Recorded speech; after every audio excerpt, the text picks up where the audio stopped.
गई अब हमारी सीनियर्स की बारी। नई नई नई ये बातें, नई है जानकारी। आ गई अब हमारी सीनियर्स की बारी। इनके अनुभव से अपनी बदली दुनिया सारी। इनके अनुभव से अपनी बदली दुनिया सारी। दादा दादी नाना नानी करते बातें प्यारी। सुन लो तुम, समझ लो तुम, हाँ सुन लो तुम, समझ लो तुम।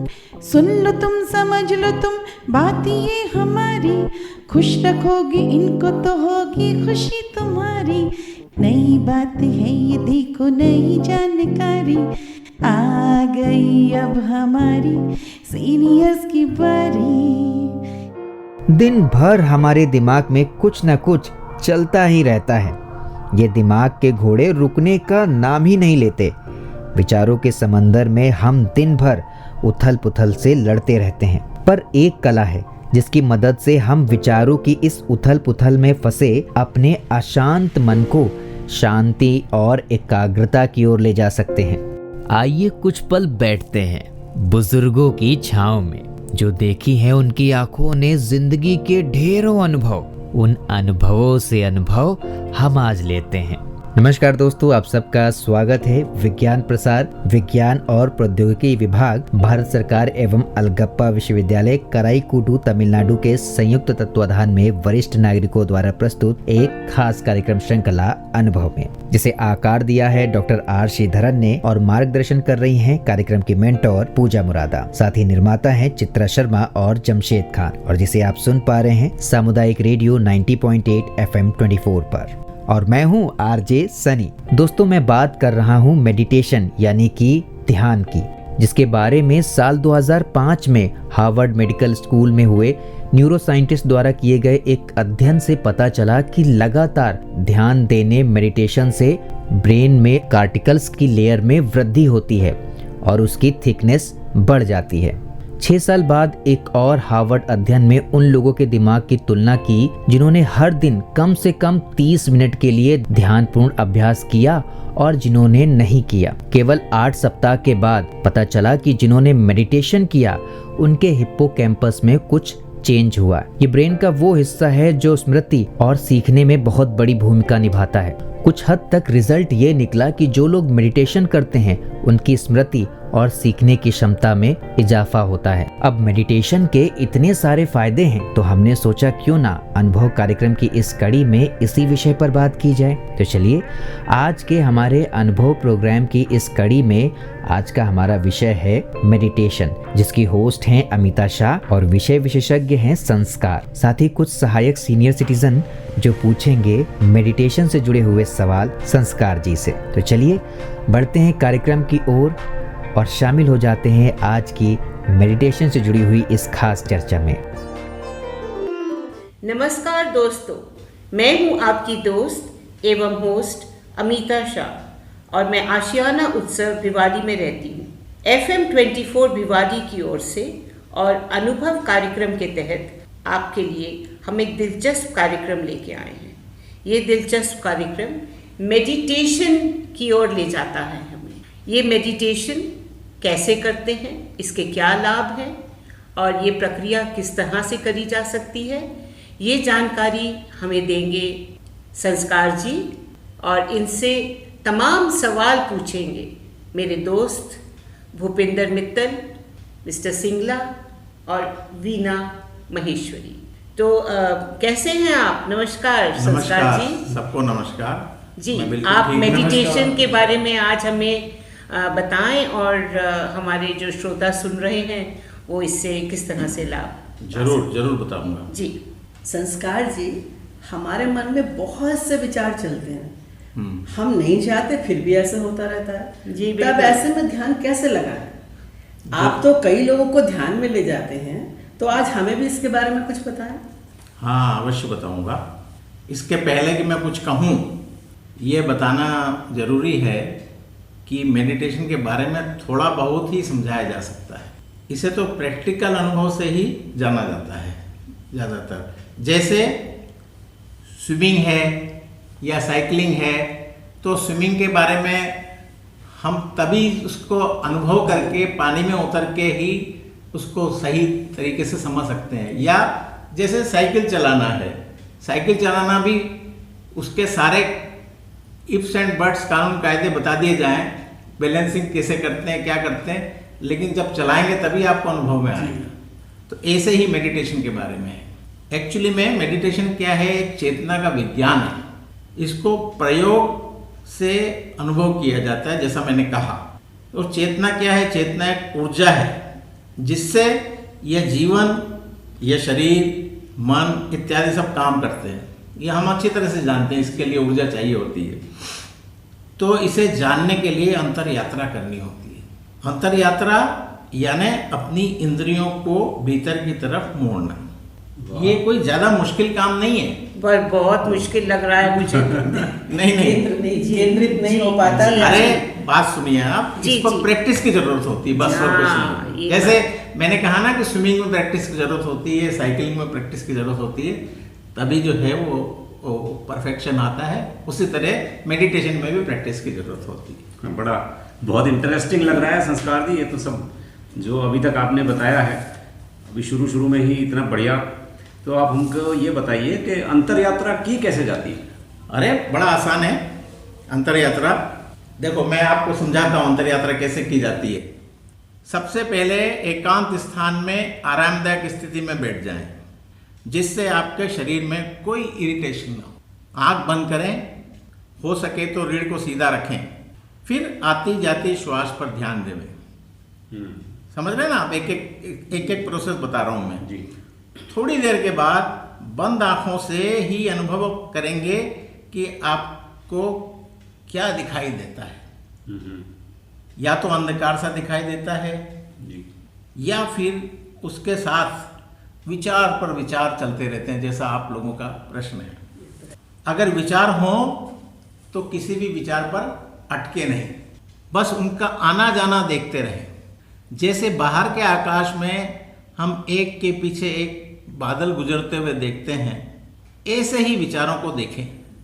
बाहर के आकाश में तो थोड़ी देर में बादल के बीच बीच में खाली स्पेस अनुभव होता है, नीला आकाश दिखाई देता है। उसी प्रकार ये भीतर जो देखने की प्रक्रिया है, इसमें भी वो दो विचारों के बीच में थोड़ा गैप आएगा, उसके बाद में गैप बड़ा होता जाएगा। अच्छा। तो जिस तरह से खाली आकाश बाहर दिखाई देता है बादलों के गुजर जाने के बाद, वैसे ही हमारे भीतर भी वो विचार गुजर जाने के बाद में एक खालीपन अनुभव में आता है। अच्छा। उसे कहते हैं इनर स्पेस या अंतराकाश। और थोड़ी देर उस स्थिति में हम रहे हैं तो उसका विस्तार होता चला जाता है खाली स्पेस का। अब इस विचार रहित इनर स्पेस में कोई आकार भी नहीं रहा, क्योंकि आकार तो बादलों का होता है या विचारों का होता है, वो छट गए। तो बस इस निर्विचार और निराकार यानी फॉर्मलेस अंतराकाश को लगातार अनुभव करते रहे। इंग्लिश में कहेंगे कि थॉटलेस फॉर्मलेस इनर स्पेस। ये करीब करीब भूरा या काला रंग का होता है या दोनों का मिक्स होता है। ध्यान रहे किसी एक बिंदु पर फोकस नहीं करना है, कोई कंसंट्रेशन नहीं करना है। इस स्थिति में आपको कोई इरिटेशन नहीं होती है। इसे ही हम रिलैक्स्ड अवेयरनेस या मेडिटेशन में होना कहते हैं। इस रिलैक्स्ड अवेयरनेस में हमें शांति, तृप्ति और संतोष का अनुभव होता है जी, जो कि इस स्थिति की क्वालिटी है जी। यही है दृष्टा होना, यही हमारी बीइंग है और यही है आत्मा का अनुभव। यही ध्यान की चरम स्थिति है। जितनी देर हो सके इस स्थिति में रहें। शुरू में सिर्फ झलक दिखाई देगी, झलक अनुभव में आएगी। अच्छा। लेकिन प्रैक्टिस करते रहेंगे तो ये ज़्यादा देर तक टिकी रहेगी ये स्थिति। संस्कार जी, मेडिटेशन के बारे में तो आपने बहुत अच्छे से बताया। अब ये बताइए कि मेडिटेशन करने से फायदा क्या होता है? अरे सिंगला जी, आपको अपने ही भीतर शांति, संतोष और तृप्ति का अनुभव होता है तो ये क्या कम फायदा है? बिल्कुल बिल्कुल, ये तो है। दूसरा, हमारे जीवन में हर समय कुछ अच्छा बुरा घटित होता रहता है, हम सब जानते हैं। अच्छे से खुशी और उत्तेजना बढ़ती है और बुरे से स्ट्रेस पैदा होता है, ये तो मानते हैं ना आप? बिल्कुल बिल्कुल। ध्यानी व्यक्ति ये बात अच्छी तरह समझेगा कि बाहर तो उथल पुथल चलती रहेगी, बिल्कुल, क्योंकि ये संसार द्वंद्व से चलता है, अच्छा बुरा हमेशा रहेगा। और भीतर इनर स्पेस की गहराई में शांति है, जैसा मैंने अभी समझाया थोड़ी देर पहले। फिर वह स्ट्रेसफुल नहीं होता है, बल्कि वह स्वीकार भाव में, एक्सेप्टेंस भाव में जीता है। उदाहरण के लिए मैं आपको बताता हूँ कि जैसे समुद्र में सतह पर हमेशा लहरें, तूफान और पता नहीं क्या क्या चलता रहता है, बहुत शोर शराबा होता रहता है समुद्र का, हमने सुना है, देखा है, बहुत तनाव है जी। लेकिन गहरे में पानी बिल्कुल शांत और स्थिर होता है। तो स्ट्रेसफुल व्यक्ति या जिसके जीवन में स्ट्रेस आता है, अगर वो ध्यानी है तो उसको शांति का अनुभव होगा, उसको पता है कि ये स्थिति चली जाएगी, ये सरफेस पर स्थिति है, गहराई में थोड़ी देर के लिए डुबकी लगा लेता हूँ, शांति में डुबकी लगा के आ जाता हूँ। यानी कि वो विचलित नहीं होगा। विचलित नहीं होगा, इससे वो इसको गुजर जाएगा इससे। जी। और तीसरा, सिंगला जी, मनुष्य होने का लक्ष्य भी यही है कि हम अपनी आत्मा और उसके गुणों को जानें, अनुभव करें और इन गुणों को याद रखते हुए जीवन जिएं। यही इसके लिए ध्यान ही इसके लिए पहला कदम है, और यही तो हमारा सबसे बड़ा फायदा है। वाह, आपने इतने फायदे बता दिए, अब तो मेरी बड़ी जिज्ञासा हो रही है हाँ, इसको जानने की। आप इसको कुछ प्रयोग करके दिखा सकते हैं? हाँ हाँ, जरूर कराएंगे, प्रयोग भी करा देते हैं।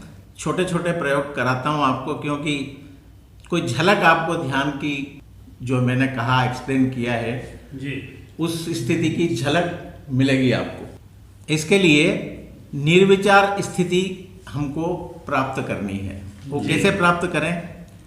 अब आप प्रयोग करना है ना जी, तो आंख बंद करें और आप श्वास के ऊपर ध्यान दें। तो आंख बंद करें, सब लोग श्रोतागण भी कर सकते हैं हमारे साथ क्या? हमारे साथ श्रोतागण भी कर सकते हैं। हाँ, आंख बंद करें और श्वास के ऊपर ध्यान दें। श्वास चल रही है, अब अचानक बाहर या भीतर को श्वास रोक लें आप 10 से 15 सेकेंड, या जितनी देर आपसे आसानी से हो सकता है। रोका आपने? जी। हाँ, इसके बाद में श्वास सामान्य रूप से लेना शुरू कर दें और ऐसा 2-3 बार करें तो आप पाएंगे, आपने पाया भी होगा कि जैसे श्वास रुक जाती है और जितनी देर श्वास रुकी रहती है, आपकी निर्विचार स्थिति होती है। हाँ, कोई विचार ही नहीं आया इस पीरियड में। बस उतने देर के लिए, अच्छा, क्योंकि आपको अनुभव आ गया उसका। अब आप उस स्थिति को जो है श्वास के साथ भी पा सकते हैं। जी। एक बार आपको निर्विचार स्थिति का अनुभव आ गया कि ऐसी होती है, तो श्वास लेते हुए, सामान्य श्वास लेते हुए भी पा सकते हैं। तो ये एक तरीका है। और दूसरा तरीका ये है कि आप उस, जो मैंने बताया है आपको कि श्वास रोक लें, और उस वक्त आँख की पुतली जो है, आई बॉल्स हमारी जो है, उसको भी जो है रोक लें, हो सके तो। अच्छा, उसको मूवमेंट ना होने दें कुछ भी। थोड़ा अनुभव करके होगा धीरे धीरे। हाँ, ये अनुभव, ये प्रयास से होगा। प्रयास करने से होगा। मैंने जैसा कहा कि प्रैक्टिस करनी पड़ती है सब चीज़ों की। और शरीर को भी स्थिर कर लें, शरीर में कोई मूवमेंट ना हो। तो ये ध्यान की बहुत अच्छी स्थिति है। शरीर स्थिर, ध्यान, शरीर स्थिर है, आँख की पुतली स्थिर है और श्वास भी रुकी हुई है। ये बहुत क्विक आपको एकदम से निर्विचार स्थिति होती का अनुभव होता है। मगर मेरे एक सवाल दिमाग में आ रहा था कि ये किस एज पे आपको करना चाहिए? क्या बच्चे भी इसे कर सकते हैं? अरे 10-11 साल के बच्चे से लेके बूढ़े तक कोई भी कर सकता है। क्या और बात, करते हैं, हमारे साथ करते हैं लोग, बच्चे। क्या बात है, आपने इतनी अच्छी अच्छी बातें बताई मेडिटेशन के बारे में। पर मेरा जैसे मन जो होता है बहुत चंचल होता है, तो मुझे लगता है मुझे ज़्यादा प्रयास करना पड़ेगा और हमारे श्रोताओं को कैसा लगा ये कार्यक्रम, और मेडिटेशन की प्रक्रिया आप अभी से शुरू कर दें और आप अपने विचार शुद्ध करें, अपने आप को स्ट्रेस फ्री महसूस करें। संस्कार जी का, भूपेंद्र का, सिंगला जी, वीना जी, आपका बहुत बहुत शुक्रिया। आपको यहाँ बुला के हमें बहुत आनंद आया और बहुत कुछ आपसे सीखा। ये कार्यक्रम आपके लिए है। हम फिर आपके लिए एक अच्छा सा कार्यक्रम लेके आएंगे। तब तक नमस्कार। नमस्कार। दोस्तों, मेडिटेशन से जुड़े हुए इतने सारे सवालों और जवाबों के बाद अब तक तो आप मेडिटेशन करने की ठान ही चुके होंगे, और जो थोड़ी बहुत आपके अंदर भ्रांतियां थी मेडिटेशन से जुड़ी हुई, वो सब अब तक दूर हो चुकी होंगी हमारे अनुभव प्रोग्राम की इस कड़ी की वजह से, जहां पर आज आपको मेडिटेशन से जुड़ी हुई तमाम सारी जानकारियों के साथ आपके मन में उपज रहे तमाम सारे सवालों के भी जवाब मिले।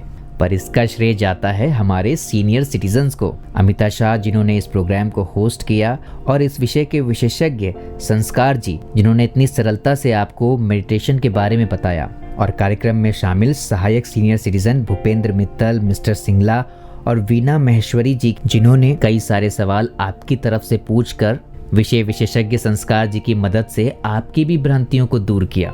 फिलहाल मुझे तो लगता है कि आपका ये प्रोग्राम सुनना सफल हुआ। अब आपका क्या कहना है इस कार्यक्रम के बारे में आप हमें ज़रूर बताइएगा fmbhiwadi@gmail.com पर। अभी वक्त हो रहा है आप सभी से विदा लेने का, तो इसलिए मैं ले रहा हूँ आप सभी से विदा।